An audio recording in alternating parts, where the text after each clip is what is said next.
Assalamualaikum warahmatullahi wabarakatuh. Bismillah, alhamdulillah, wassalatu wassalamu ala rasulillah wa ala alihi wa ashabihi wa man walah, amma ba'd. Ikhwah, kajian kali ini insyaallah nggak lama, karena kami ada rapat yayasan yang mesti kami adakan, ya. Jadi nanti habis azan Isya, langsung Anda masuk ke tanya jawab. Persiapkan pertanyaannya. Kalau ada yang mau ditanyakan, ya. Habis azan Isya, langsung masuk tanya jawab. Jadi untuk Riyadhus Shalihin dan Qiraah, pada hari ini kami tiadakan dulu. Ya.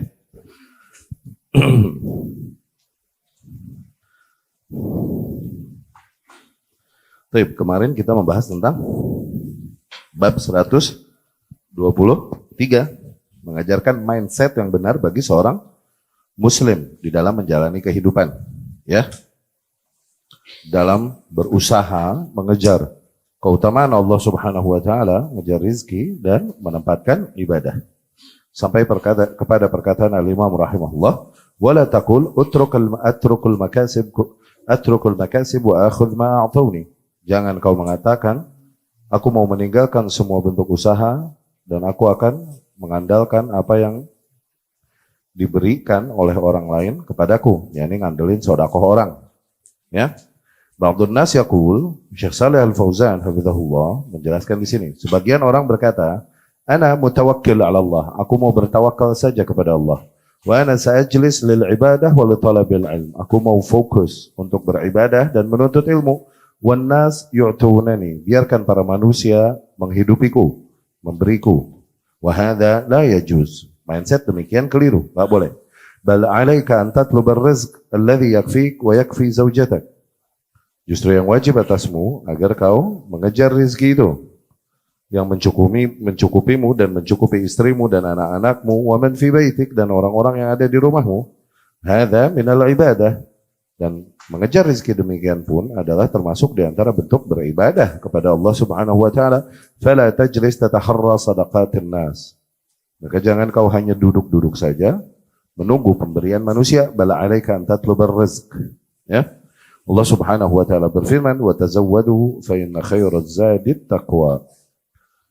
Ya, dan carilah perbekalan dan berbekallah. Sesungguhnya sebaik-baiknya perbekalan adalah ketakwaan. Ya.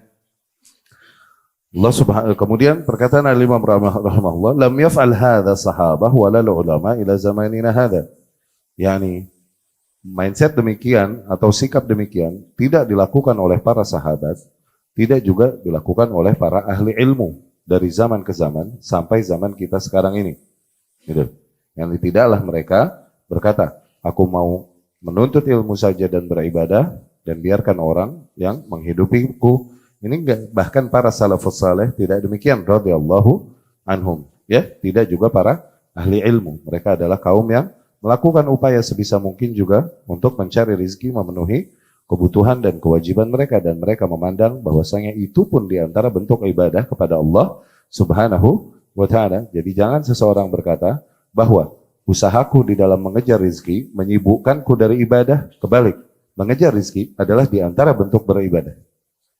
Mengejar rizki adalah di antara bentuk beribadah. Lakukan apapun yang kau mau, yang kau mampu lakukan tanpa takalluf, mohon pertolongan kepada Allah, berdoa kepada Allah Subhanahu wa taala, dan kemudian lakukan usaha-usaha yang masih di dalam batas kemampuanmu, jangan kau membebani dirimu berlebihan. Ya. Syekh Shalih Al-Fauzan rahimahullah hafizahullah berkata, ya, yakni tidaklah melakukan hal demikian para salafus saleh, tidaklah mereka duduk-duduk, ya, dan bersantai-santai dari mengejar rizki, wan nazar ila ma bi aidin nas, dan kemudian menunggu apa yang ada pada para manusia. Ahad min sahabat Rasulullah sallallahu alaihi wasallam, tidaklah seorang pun dari sahabat Rasul sallallahu alaihi wasallam mengambil sikap demikian untuk menjalani kehidupannya. Wa hum atqan nas, bal a'badun nasi lillah. Padahal mereka adalah manusia-manusia yang paling bertakwa. Dan manusia-manusia yang paling menjadi contoh ideal ahli ibadah kepada Allah Subhanahu wa taala. Ya. Tapi tidaklah mereka meninggalkan usaha, tidak. Mereka mengejarnya seperti sebagaimana seorang makhluk, seorang manusia berusaha untuk memenuhi kebutuhan hidupnya. Bal kanu ashaba a'mal, bahkan kita kenal bahwa para sahabat adalah bisnismen. Kana minhum muzari'un, di antara mereka ada juga yang petani, ya. Wa kan minhum tujjar, di antara mereka ada yang menjadi bisnismen. Yutajiruna bil bai' wasyira, yang mereka melakukan usaha dengan jual beli. Wa minhum Abu Bakar, di antara mereka ada Abu Bakar, Zubair ibn al-Awwam, Abdurrahman ibn Auf, Utsman ibn Affan, radhiyallahu anhum ashab amwal. Mereka adalah para hartawan. Yabi'un wa yashtarun. Mereka melakukan kegiatan bisnis, jual beli. Wahum afdalus sahabah, padahal mereka adalah sebaik-baiknya sahabat radhiyallahu anhum. Wa kanu yunfiquna fi sabilillah. Dan mereka pun menggunakan harta mereka, mereka infakkan di jalan Allah juga. Yujahizuna juyush. Mereka adalah orang-orang yang juga mempersiapkan para pasukan kaum muslimin dengan harta mereka. Min amwalihim. Lam yatruku talabar rizq. Jelas, mereka tidak meninggalkan upaya untuk mengejar rizki. Abu Bakar kan yabi' wa yashtari wa yusa'id Rasulullah sallallahu alaihi wasallam mundu an ba'athahu Allah fi Makkah. Demikian Abu Bakar. Dia melakukan jual beli dan terus membantu Rasulullah sallallahu alaihi wasallam dalam kegiatan dakwahnya sejak awal kali Rasulullah diutus di Makkah. Wa huwa yusa'iduhu min malihi radhiyallahu anhu fi mawaqifihi al-masyhurah. Banyak dalam kejadian-kejadian yang masyhur, Abu Bakar radhiyallahu anhu menunjang Rasulullah sallallahu alaihi wasallam dengan seluruh hartanya. Yut'imal masakin. Dia juga adalah orang yang seringkali memberikan makan orang-orang miskin. Wa yashtaril abid. Dan seringkali membebaskan budak al-mu'azzabin yang diazab. Wa yu'tiquhum. Dan membebaskan mereka. Yani dengan hartanya, dia gunakan untuk membebaskan budak-budak yang diazab oleh para kaum musyrikin, tuan-tuannya. Ya, dibebaskanlah oleh Abu Bakar, ditebus oleh Abu Bakar radhiyallahu anhu, seperti Bilal radhiyallahu anhu dan lain-lain. Wa ma tarakal kasb. Tidaklah Abu Bakar meninggalkan usaha mengejar rezeki. Wa qala ana ajlis wa a'budullah wa ana min ashabi Rasulillah. Tidaklah Abu Bakar berkata, aku mau duduk-duduk saja santai bersama Rasulullah sallallahu alaihi wasallam, kan aku adalah salah seorang sahabatnya. Enggak demikian kok Abu Bakar juga radhiyallahu anhu. Qauluhu wa qala Umar bin Al-Khattab radhiyallahu anhu. Ucapan Al-Imam rahimahullah. Dan Umar bin Al-Khattab radhiyallahu anhu berkata, kasbun fihi ba'dud daniyah khairun minal hajah ilan nas. Sebuah bentuk usaha yang di dalamnya terdapat nilai keburukan sedikit nilai keburukan. Ya. Sebuah bentuk usaha yang terdapat nilai kerusakan sedikit di dalamnya. Bagaimanapun itu lebih baik daripada minta-minta sama orang, mengandalkan makhluk. Nggak boleh. Ya, bahkan seorang Umar bin Al-Khattab radhiyallahu anhu, orang yang terkenal dengan kewaroannya, ya, paling jauh dari harta yang syubhat, apalagi harta yang haram. Harta-harta yang syubhat aja dijauh, apalagi harta yang haram. Tapi tetap kesimpulannya di antara quotes yang diriwayatkan darinya adalah kasbun fihi ba'dud daniyah khair. Usaha-usaha yang terdapat di dalamnya mungkin sedikit nilai kehinaan, kerusakan atau apapun itu bagaimanapun jauh lebih baik minal hajah ilan nas, daripada meminta-minta, membutuhkan, bersandar kepada para manusia. Kaunuk tahtarif hirfah fiha dana'ah, yang engkau melakukan sebuah usaha yang terdapat di dalamnya itu diantara bentuk usaha yang ada celaan di dalamnya, ya. Seperti hijamah, tuh dikasih contohnya Syekh Shalih Al-Fauzan, hijamah. Kenapa? Upah hijamah ini ada sedikit pembicaraan Rasul padanya sallallahu, tidak haram, tapi ada omongan lah dari Rasulullah sallallahu alaihi wasallam. Di mana kau mengambil upah dari membekam orang, okay? Tapi kau gunakan upah tersebut untuk menafkahi dirimu, menafkahi keluargamu, itu gimana pun jauh lebih baik min su'alin nas wa dhillah lahum, daripada minta-minta sama orang, menghinakan diri di hadapan makhluk. Itu jauh lebih baik. Ya, nah, coba diperhatikan, diperbaiki mindset kita, ya, diperbaiki mindset kita. Lakukan upaya, minta ista'in billah, minta mohon pertolongan kepada Allah Subhanahu wa Ta'ala. Berhenti memohon kepada manusia dan lain-lain. meminta kepada para makhluk dan lain-lain untuk memenuhi kebutuhan hidupmu dan lain-lain, bagaimanapun usaha yang kau lakukan akan lebih mulia bagimu. Ya, bukan artinya haram juga meminta pertolongan kepada manusia, tapi di situ terdapat nilai zillah di hadapan makhluk. Ya, terdapat nilai kehinaan di hadapan makhluk. Bagaimanapun apabila kau melakukan usaha sendiri dengan koneksi yang ada padamu, dengan upaya yang ada padamu, itu gimana pun akan lebih baik. Ya, daripada meminta-minta. Ya. Qala al-muallif rahimahullah, bab selanjutnya 124. Al-Imam rahimahullah berkata, "Was-salawatul khamsu jaizah khalfa man sallaita khalfa." Ya. Dan salat 5 waktu itu absah di belakang orang yang kau salat di belakangnya, yakni di belakang imam yang mengimamimu. Illa ayyakuna jahmiyan, kecuali apabila imam tersebut adalah seorang jahmi, yakni seorang yang berakidah dengan akidah Jahmiyah, atba Jahm ibn Safwan. Kalaupun dia tidak mengikuti Jahm ibn Safwan ya, tapi mengikuti pemikiran seperti pemikiran Jahm ibn Safwan, ada padanya pemikiran itu, maka innahu mu'attil. Orang demikian berarti adalah orang yang merusak nama Allah, merusak nama dan sifat Allah. Wa in sallaita khalfah, apabila kau salat di belakang orang yang kayak begitu, fa'id salatak, maka ulangi salatmu.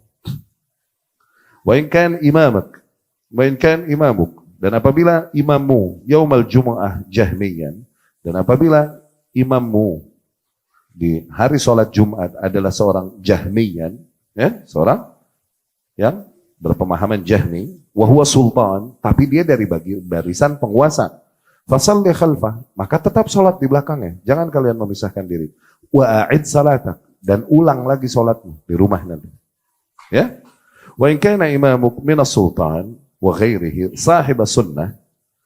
Adapun apabila imammu adalah dari barisan penguasa ataupun mungkin bukan penguasa dan dia adalah seorang sunnah juga, seorang sunni juga, fasalli khalfah, maka salatlah di belakangnya, wala tu'id salatak, dan tak usah kau ulangi lagi salatmu. Ya. Nah, ini ada pembahasan dikit. Jadi tadi berbicara tentang salat berjamaah dan siapa yang sah untuk menjadi seorang imam. Ya, ini pembicaraan bab al-imamah sebenarnya, ya, bab pengimaman, ya, salat. Hadhihi mas'alatul imamah. Ini adalah permasalahan imamah fi shalah, di dalam salat. Min alladhi yasih ayyakun, man alladhi yasih ayyakuna imaman. Siapa yang absah untuk menjadi seorang imam? Walladhi la tasih imamatu, dan siapa yang tidak absah untuk menjadi seorang imam? Awalan, yang pertama, idza kana al-imam huwa sultan, fa hadha yusalla khalfah. Apabila imamnya adalah dari barisan penguasa, maka salat di belakangnya. Salat di belakangnya enggak apa-apa. Kama ya'ti duna nazar ila ba'd mumarasatihi allati yakunu fiha ma'siyah aw mukhalafah ma lam yakhruj 'anid din. Ma lam yukhrij 'anid din. Kalau misalnya yang mengimamimu adalah orang dari barisan penguasa, maka sholatlah tetap di belakangnya. Gak usah kau pedulikan, mungkin ada maksiat dan pelanggaran yang dia lakukan dan kau tahu itu. Gak ada urusannya denganmu. Ya, selama maksiat dan pelanggaran tersebut bukanlah hal yang membuat dia menjadi batal keislamannya dan fix menjadi seorang kafir. Enggak, tetap sholat di belakangnya. Ya, dan Nabi sallallahu alaihi wasallam amara bis salah khalfahum. Dikarenakan Nabi demikian sallallahu alaihi wasallam memerintahkan sholat bersama para penguasa. Li ajli jam'il kalimah, tujuannya adalah maqasid syariahnya. Ya, kenapa demikian? Agar tersatukan ya kalimat. Ya, ini supaya enggak pecah barisan kaum muslimin. Setiap orang yang enggak sesuai dengan hawa nafsunya nanti akan memisahkan diri dari barisan yang dan akhirnya menjadi terpecah belah barisan kaum muslimin. Ya. Wa adama tafarruq, untuk menutup pintu perselisihan atau perpecahan. Famahma kan indahu minadz-dzunub, maka sebesar apapun dosa-dosa yang dilakukannya, wal ma'asi dan maksiat-maksiatnya, ma lam yasil ila haddil kufur, selama itu semua tidak sampai titik kekufuran, yakni kekufuran juga kekufuran yang nyata, yang kau lihat beneran. Ya? Fa innahu yusalla khalfah, maka tetap lakukan sholat di belakangnya.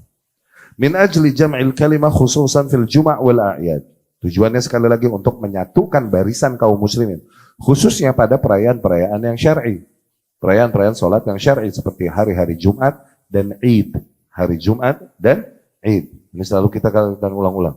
Mereka yang berijtihad untuk melakukan Id. Beda barisan sama penguasa. Hakikatnya itu ada error di usulnya itu sebenarnya.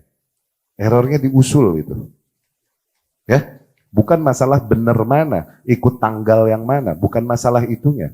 Tapi lebih kepada masalah masuk ke dalam paket mentaati dan kompak sama penguasa. Tuh lebih masuk ke situnya. Bukan ngotot-ngototan di tanggal berapa kita, tanggal berapa Saudi, tanggal berapa. Bukan masalah tanggalnya. Tapi ini adalah sesuatu yang dilakukan harus bersamaan dengan penguasa demi menjaga kesatuan kalimat kaum muslimin. Dan menutup pintu perpecahan barisan kaum muslimin. Ini selalu kita ulang-ulang. Ya, demikian Abdullah ibnu Mas'ud radhiyallahu anhu. Ketika di Mina bersama Utsman ibnu Affan yang menjadi khalifah Amirul Mukminin, Utsman ibnu Affan. Utsman ibnu Affan radhiyallahu anhu ketika sholat di situ zuhur dan asar full 4-4. Sementara Rasulullah Abu Bakar Umar sholat di situ qasar 2-2. Ya. Abdullah ibnu Mas'ud berkata, aku sholat di belakang Rasul Abu Bakar Umar. Mereka sholat 2-2. Enggak 4 begini, enggak kayak Utsman. Tapi gimana pun, Abdullah bin Mas'ud tetap sholat di belakang Utsman. Terus dikatakan kepadanya, idta ala Utsman wa sallaita khalfah. Kau kritisi Utsman yang sholat full. Tapi kau tetap sholat di belakang dia. Oh, na'am, al-khilaf syar. Oh iyalah. Gimana pun berselisih, aku misahin diri barisan sholat sendiri, itu jauh lebih buruk. No, fahim.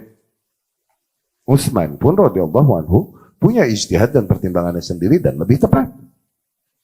Utsman melihat para kaum muslimin yang dulu sholat bersama Rasul Abu Bakar Umar, ketemu Rasul, ketemu sahabat, ini pas lagi haji doang.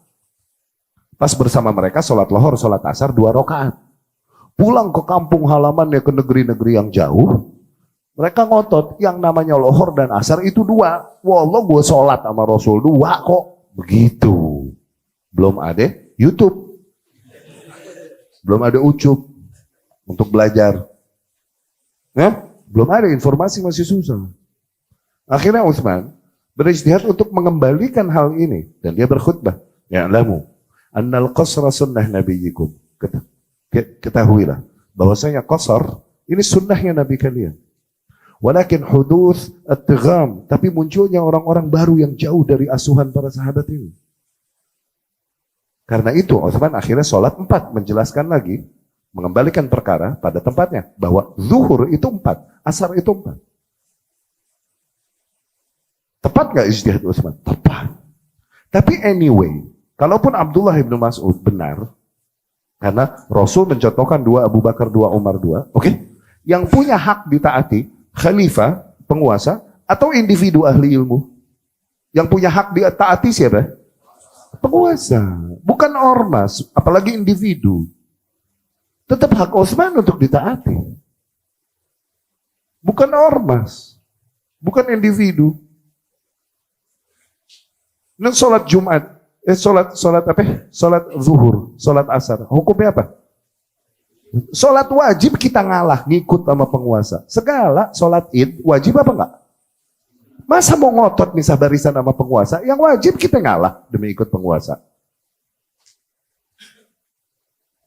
Tuh, hakikatnya bukan masalah udah nongol apa namanya udah muncul belum saatnya sholat ini itu Idul Adha sebenarnya tanggal berapa, Saudi tanggal berapa, kita bukan itu permasalahan hakikat, bukan. Tapi ada ketidakridhaan pada diri mereka kepada penguasa yang ada. Sehingga pengen aja bikin barisan di luar barisan penguasa dan melakukan sholat. Hakikatnya itu. Hakikatnya penyakit mereka di situ.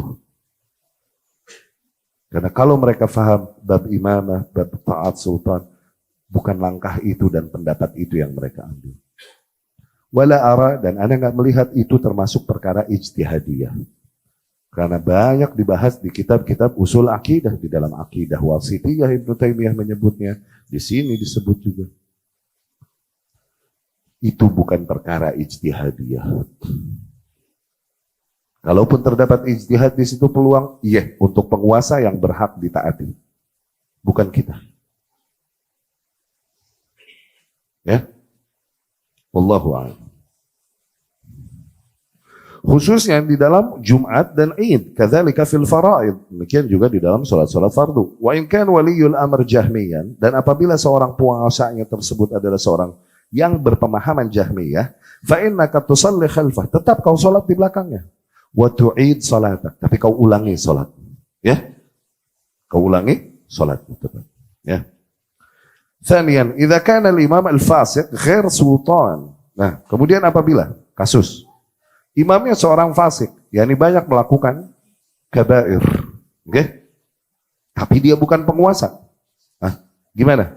Apakah kita sholat di belakangnya? Fahada mahallu khilaf. Maka ini adalah tempat perdebatan di antara para ulama. Sah apa enggak orang yang sholat di belakang seorang fasik? Pendapat yang pertama berkata, ba'dul ulama yashtarit fihil adalah. Sebagian ulama yang memberikan syarat wajibnya adalah untuk seorang imam mengatakan berarti sholatnya batal. Karena seorang fasik berarti nggak adil, ya, nggak straight. Berarti dia seorang fasik berarti nggak adil. Fala tasihhu khalfal fasik, maka tidaklah sah sholat yang dilakukan belakang seorang fasik. Alladhi ya'ti kabirah min kabairid dzunub, yang banyak melakukan dosa-dosa besar.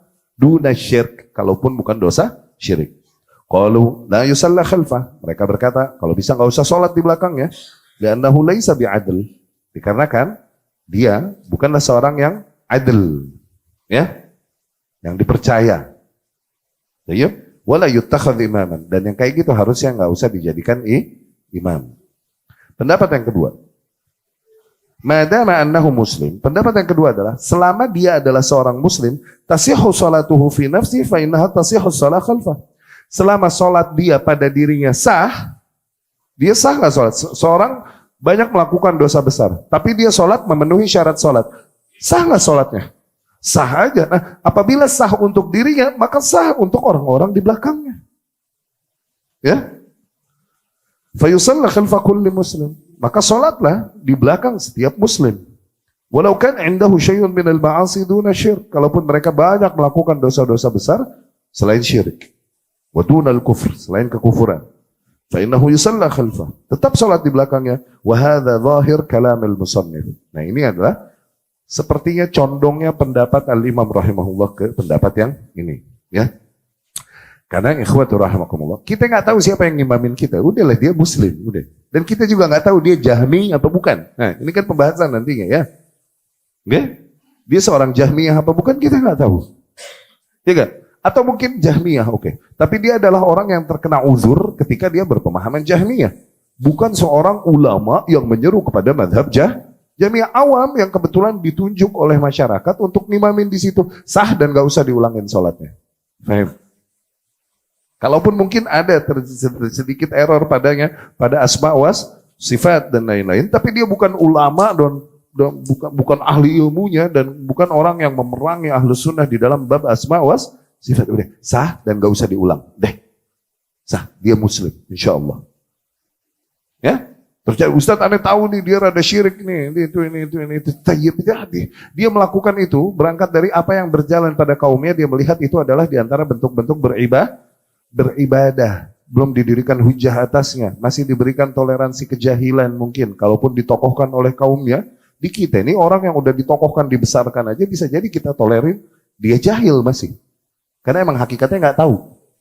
Udah sholat di belakangnya, nggak usah ulangi sholatmu, khair insyaallah.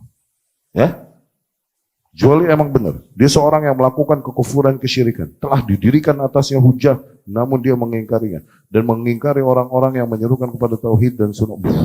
Ini sih udah begitu sih, dan kebetulan ente tahu nih orang beneran gitu, oke? Maka jangan sholat di belakang dia. Udah.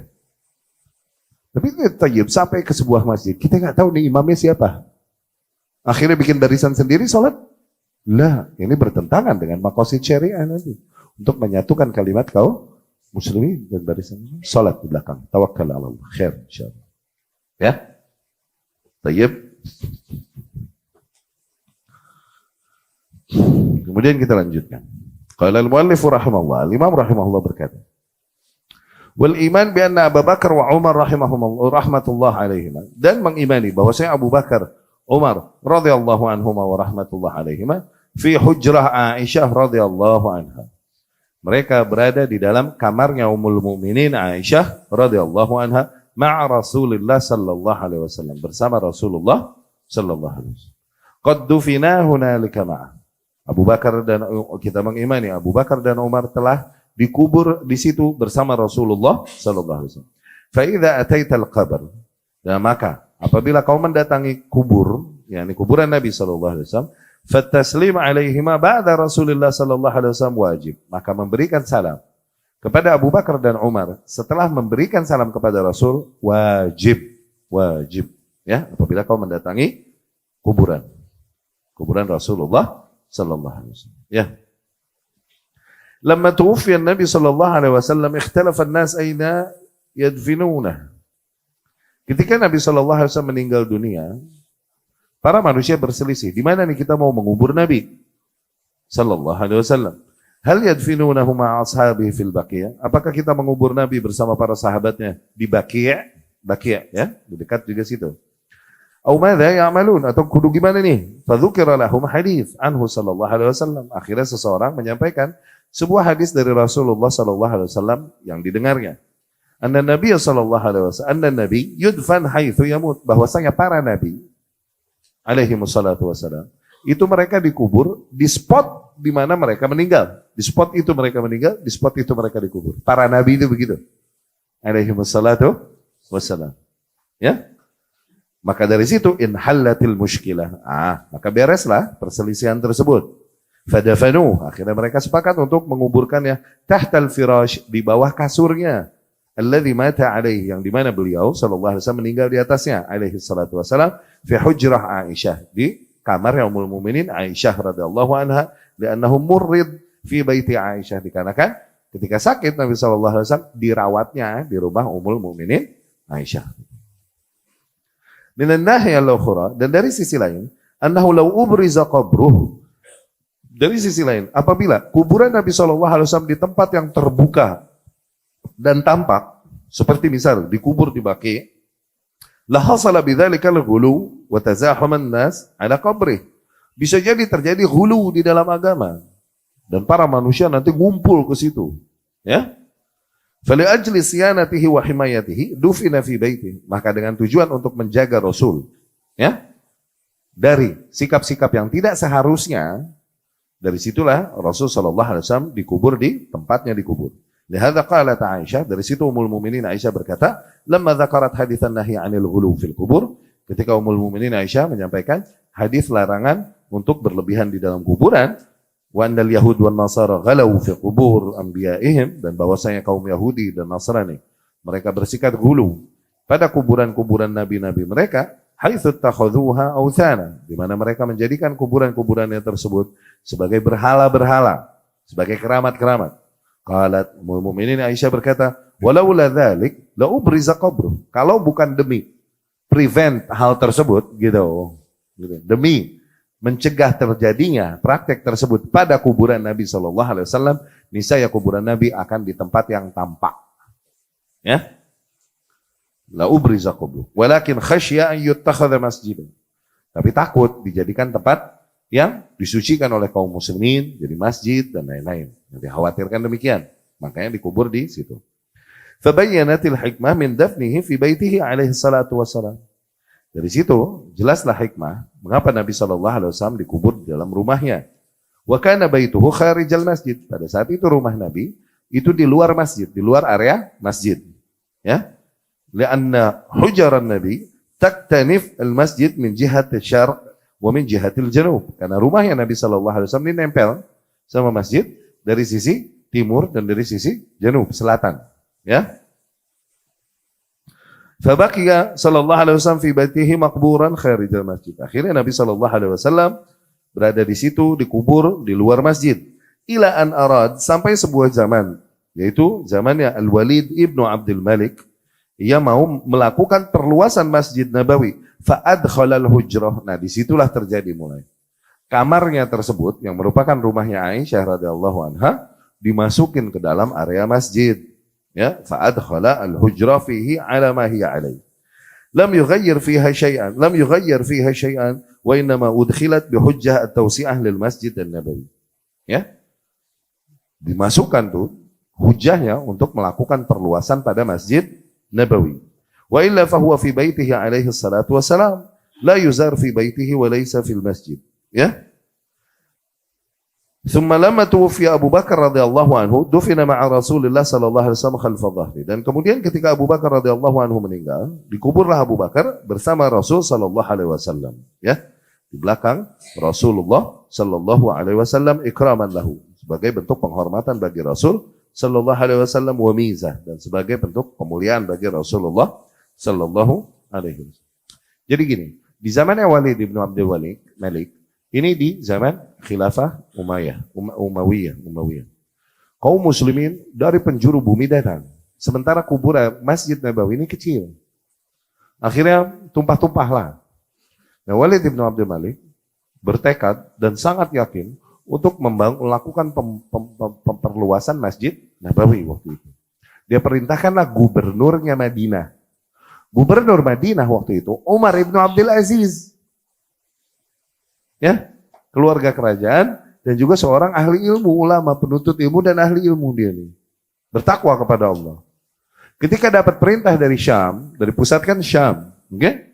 Ke Madinah, ayo lakukan perluasan masjid, masukin kuburan Nabi ke masjid. Waduh, Umar istirja, inna lillahi wa inna ilaihi raji'un. Karena dia tahu larangan untuk menjadikan kuburan Nabi masjid, dia tahu nih. Rahimahullah. Akhirnya dikumpulkan para ulama. Ada Imam Al-Fizari, ada Sufyan, rahimahumullah, dikumpulin semua. Ada Zuhri. Gimana nih? Disuruh nih sama khalifah dari pusat. Kudu gimana ini gua, begitu. Sementara mentaati penguasa ini wajib. Coba tulis balasan dulu deh. Oke? Sampaikan kepadanya tentang apa yang kita ketahui dari hadis larangan untuk menjadikan kuburan Nabi sebagai masjid. Oke? Tulislah dengan adab yang baik oleh Umar bin Abdul Aziz kepada khalifah, kepada Walid bin Abdul Malik di pusat. Bahwa saya maaf kita nggak bisa lakukan itu terlarang dan disampaikan hal ini dengan baik oleh oleh Umar bin Abdul Aziz dan tim ulama yang ada di belakangnya. Oke? Disampaikan kepada Walid bin Abdul Malik. Tapi Walid bin Abdul Malik berkeras. Perluas atau kukirim pasukan. Kalau tak darah kaum muslimin tumpah nih nanti gara-gara beginian. Akhirnya ya udah, dia bismillah melakukan perluasan dan mulai memasukkan masjid Nabi sallallahu alaihi wasallam ke dalam memasukkan kuburan Nabi sallallahu alaihi wasallam ke dalam masjid. Tapi sebisa mungkin dipalingkan dari arah kiblat dan sebisa mungkin dipisahkan dari bangunan Masjid Nabawi, sebisa mungkin waktu itu. Bahkan ada kisah dikatakan ketika terjadi pembangunan tersebut sempat tersingkap kuburan dan tampak betisnya Umar radhiyallahu anhu dan masih utuh. Itu nyungsap sujud nangis-nangis. Umar bin Abdul Aziz istighfar tobat sama Allah. Sempat tersingkap betisnya Umar bin Khattab radhiyallahu anhu. Ya? Ada cerita demikian. Ya? Akhirnya terjadilah yang terjadi sekarang. Ya nggak bisa lagi ya, dan seringkali jadi syubhat dan hujjah buat para kaum kuburiyun, khurafiyun, okay, yang berpaham menyan. Okay.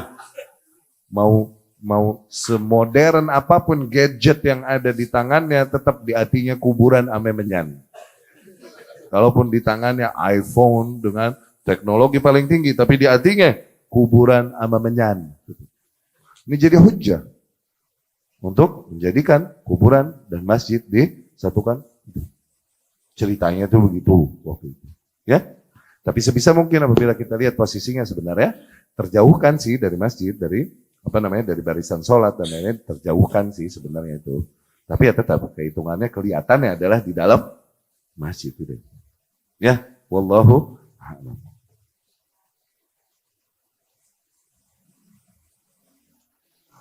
Nah, ketika Abu Bakar meninggal radhiyallahu anhu, Abu Bakar dikubur bersama Nabi sallallahu alaihi wasallam di belakang Nabi sallallahu alaihi wasallam.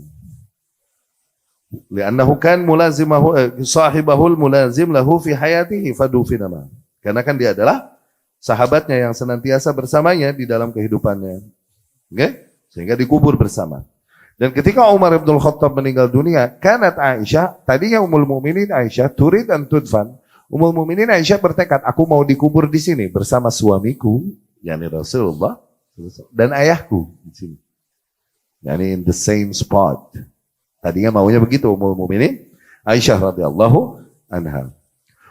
Walakin Umar istadzanah, tapi Umar minta izin sama Ummul Mukminin Aisyah lihubbi, dikarenakan sangat cintanya dia kepada Rasulullah sallallahu alaihi wasallam dan sangat cintanya dia kepada Abu Bakar radhiyallahu anhu, ya. Umar minta izin untuk dikuburin bersama mereka. Gitu. Fa'adzinat lahu, akhirnya ngalah Ummul Mukminin Aisyah, ya udah diizinin sama Ummul Mukminin Aisyah dikubur di situ. Wa atharathu ala nafsiha, dia lebih mengutamakan Umar daripada dirinya sendiri. Ya. Fadufina radhiyallahu anhu khalfa Abi Bakar. Dikuburlah Umar di belakangnya Abu Bakar radhiyallahu anhu di dalam hujrah itu. Fahadhihi hiyal kubur tsalatsa. Demikianlah tiga kuburan tersebut.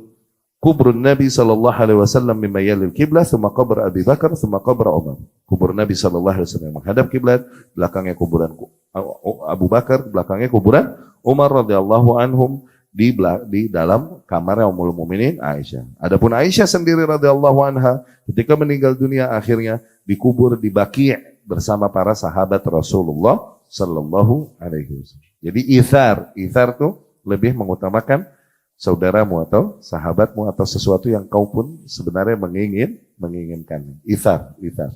Ya. Ingin.